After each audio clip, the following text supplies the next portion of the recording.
Mesdames, Messieurs, vous êtes sur Reflet d'Afrique Télévision et c'est un plaisir de vous retrouver. Bienvenue au point de l'économie de ce jour. Ouvrons cette édition par l'information relative au classement Illicit Trade Index 2025 qui met le Cameroun parmi les derniers en matière de lutte contre le commerce illicite. Sur un échiquier de 158 pays, il en ressort 143e sur le plan mondial et 38e en Afrique. Pour établir ce classement, l'indice est basé sur 37 indicateurs au rang desquels le trafic de stupéfiants, d'armes, de produits contrefaits, de médicaments, d'espèces sauvages, l'alcool et le tabac, de matières premières telles que le pétrole et les ressources minérales et de biens du patrimoine culturel. Notons que le commerce illicite fait perdre beaucoup d'argent au trésor public camerounais. Entre janvier et septembre 2024, par exemple, les douanes camerounaises ont saisi les marchandises d'une valeur de 8 milliards de francs CFA.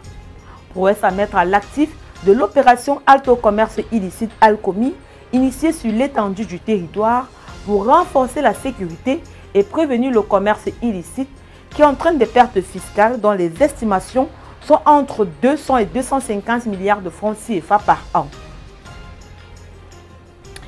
Parlons à présent de l'entrée d'Henri-Claude Oyima dans le nouveau gouvernement de la 5e République du Gabon pour dire qu'il a été nommé le 5 mai dernier au poste de ministre d'État, ministre de l'économie, des finances, de la dette et des participations, chargé de la lutte contre la vie chère. Réputé proche du président élu, le président directeur général du groupe BGFIBank, Henri-Claude Oyima, est une personnalité reconnue dans le milieu des affaires qui apporte avec lui une solide expérience financière et un parcours impressionnant. Originaire de Franceville, il est diplômé de l'Université de Washington où il obtient un bachelor en sciences de l'administration et un master en banque. Sa carrière débute à la Citibank de New York, mais après un an, il rejoint la filiale gabonaise de cette institution. En 1983, il intègre la Banque Paribas Gabon en tant que directeur général adjoint.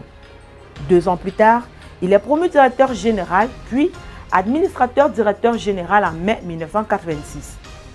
Henri-Claude Oyima joue un rôle crucial dans la transformation de cette banque qui, face au retrait de sa maison mère du marché local, est redynamisée et rebrandée en banque gabonaise et française internationale BGFIBank en 1996.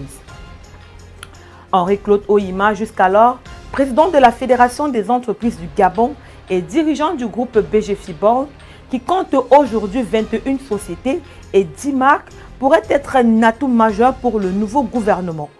Sa nomination est considérée comme un véritable saut qualitatif, offrant une expertise financière précieuse à un moment où le Gabon aspire à un renouveau économique. Les attentes sont donc élevées quant à l'impact de son leadership sur la gestion des finances publiques et la lutte contre la cherté de la vie dans le pays.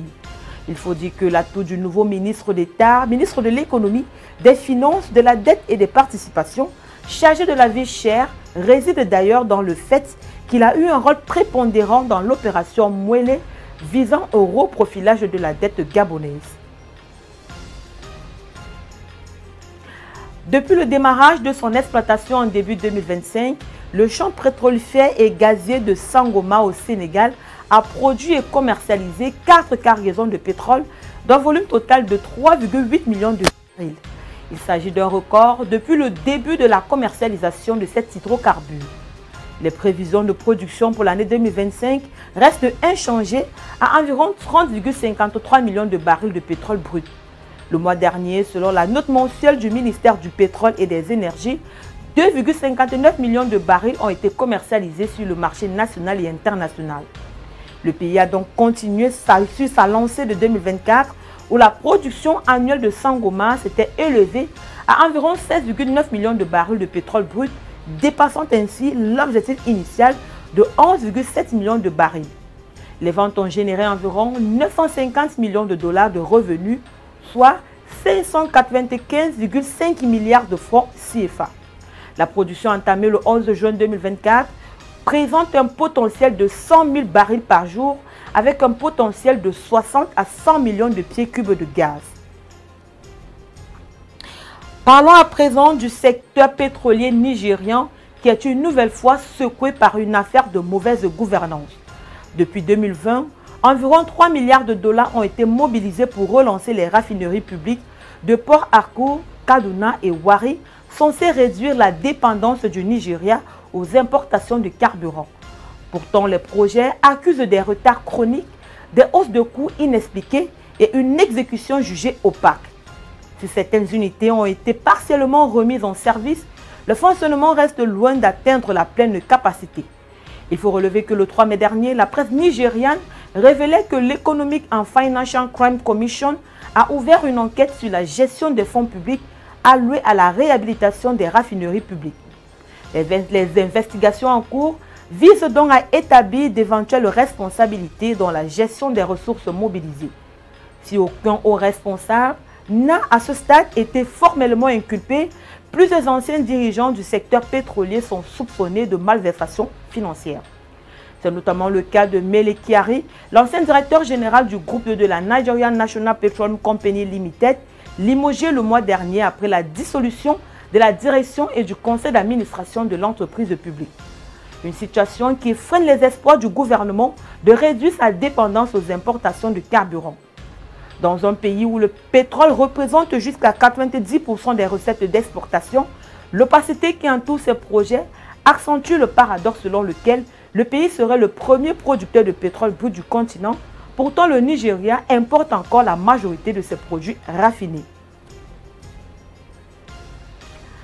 Selon les chiffres publiés le 5 mai 2025 par l'Institut national de la statistique de Tunisie, le taux d'inflation a reculé à 5,6% en avril 2025 contre 5,9% le mois précédent.